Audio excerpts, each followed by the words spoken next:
la yu'adzabu bibuka'il hayy.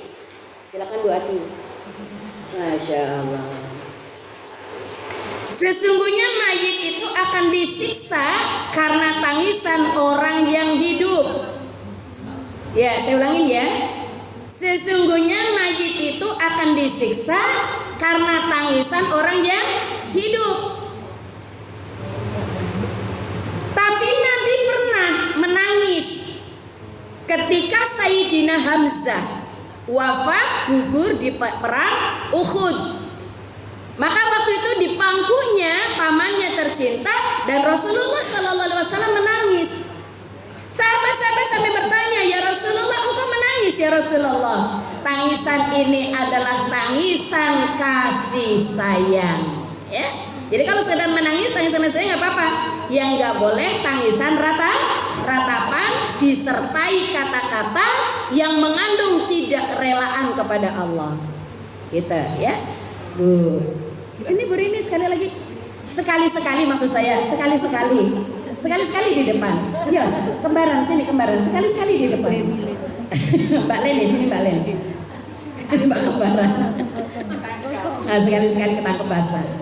Nah, ini Bu Evi di depan, Masya Allah.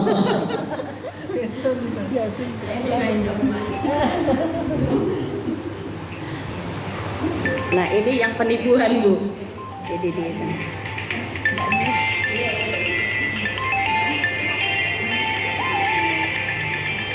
Iya, maksudnya mau di itu, di reject aja. Di reject aja. Oke Bu ya. Jadi pertama saya ingetin, karena kita bukan tidak mungkin satu hari diterima musibah kematian. Entah itu anak, entah itu menantu, entah itu cucu, entah itu tetangga, entah itu sahabat, entah itu siapapun. Karena kullu nafsin dha'iqatul maut, pasti setiap yang bernyawa pasti akan mati. Kita cuman waiting list aja. Cuman kadang-kadang rasanya nggak siap gitu ya, sehingga terjadilah ratapan. Hadis yang pertama Bu ya. Jadi jangan menangis dengan meratapi. Karena tangisan itu membuat apa? Siksaan bagi si mayit. Oke, jelas ya? Oke. Yang kedua, Rasulullah Sallallahu Alaihi Wasallam bersabda, "Man niha alaihi fa innahu yu'adzabu bima niha alaihi yaumal qiyamah." Barang siapa yang diratapi kematiannya, siapa yang diratapi kematiannya, niscaya ia akan disiksa karena ratapan tersebut kelak pada hari kiamat. Kan kasihan. Sementara si mayit udah nggak bisa apa-apa. Maka pasang ikhlas, pasang ridho. Ya, pasang ikhlas, pasang ridho. Jangan sampai meratapi, menangisi dengan kata-kata ketidakikhlasan. Ini emang dibuat redup ya Mbak Dinda? Oh iya. Mbak Sari, di atas Mbak Sari. Sebelah saya, Mbak Dewi. Minta kita ya sebelah. Ya. Saya kira tadi kenapa ya gelap-gelap gitu ya? Ya. Oke.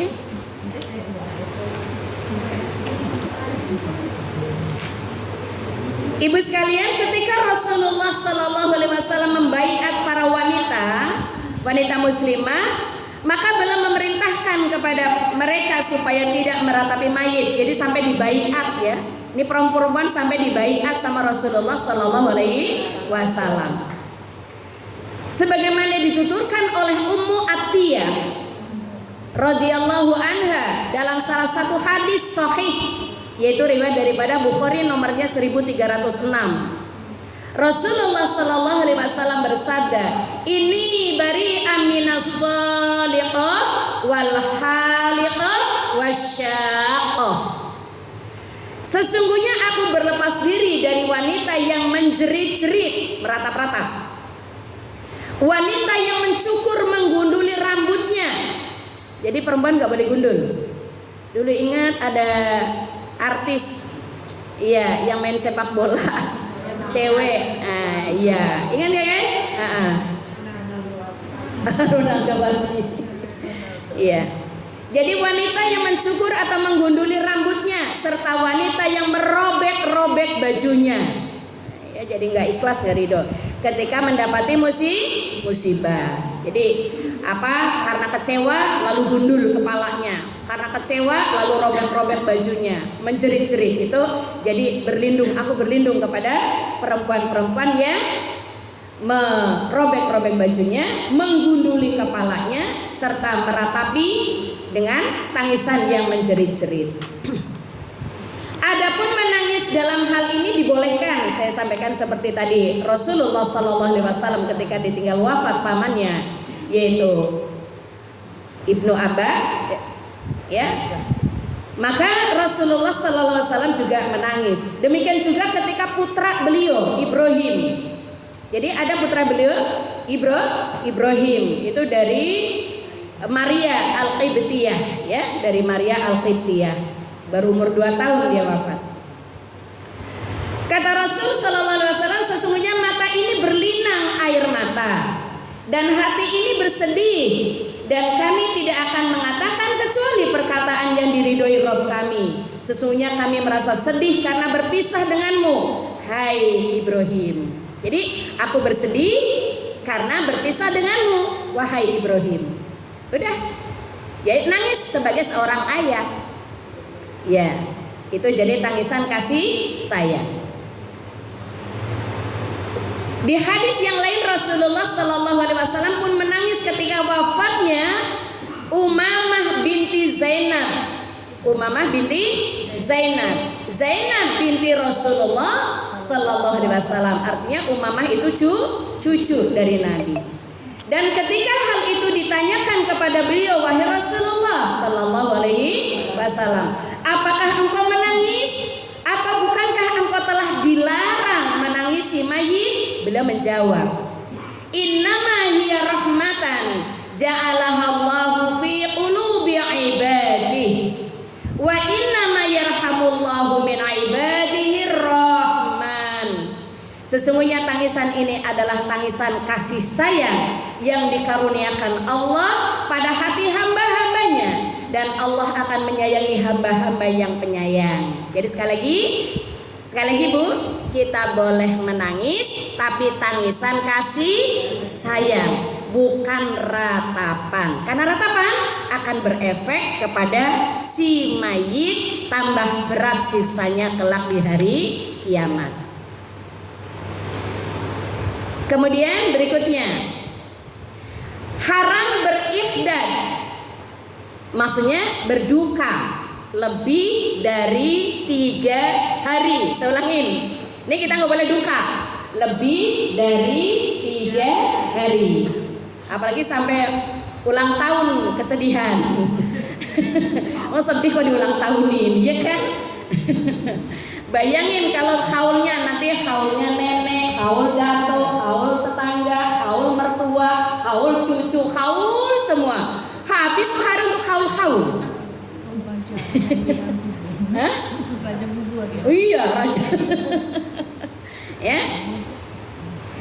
Jadi saya ulangin, kita ini orang Islam.